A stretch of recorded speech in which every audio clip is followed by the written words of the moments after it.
It's always so good to get back into Maine. You know, it's freezing, but it's always really special. I first came here when I was 17 years old, went to Colby College and met my beloved Nancy, and we first started our family here in Portland and ran for local office here and learned to be a lawyer here.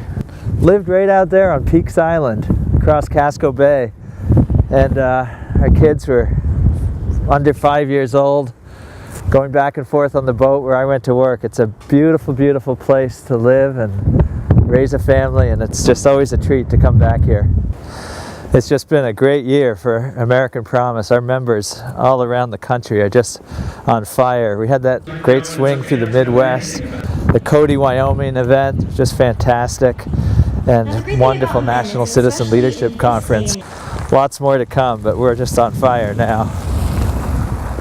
What American Promise does is enable every American to come together, just as Americans have always come together to debate, decide, resolve, and then move forward in our communities. And we provide tools so people can do it, tools that you can use in your own community. We provide online tools where we have a community where we can share the best practices, the best ideas, the toughest questions, or the hardest kinds of ways to sort of move the ball forward in passing and getting to the 28th Amendment. You can get those ideas and be in communication with Americans all over the country trying to do this. Hey, this is really exciting at the APA here, launch here in Portland. The Stroudwater Distillery is jammed, good music, great food. And this is how we launch these APAs around the country, with community and friends and family, and I love it every time. This one's really special, to be back in Portland with family, with friends, and I'm going to go in and get this going and maybe have a bourbon.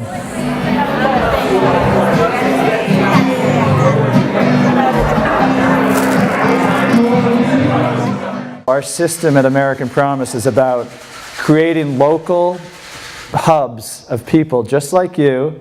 And I think what American history teaches us over and over again is, and I think in our hearts, most Americans actually think this, is that we actually believe in our American promise of equal citizenship, of human liberty, and our own responsibility. And when asked to step up, Americans step up and do what's right. And I think that's what's happening with the 28th Amendment campaign, is that it is grounded in a fundamental choice. We can choose to do nothing and live with oligarchy, live with plutocracy, government of the few, government of the wealthy, which is basically the death of the American promise of equal citizenship, human liberty, self-government for all. Or we can say, no, not on our watch. The American promise goes on, and we're going to win a 28th Amendment, reset the constitutional foundation of equal citizenship, human beings having constitutional rights, and our own responsibility.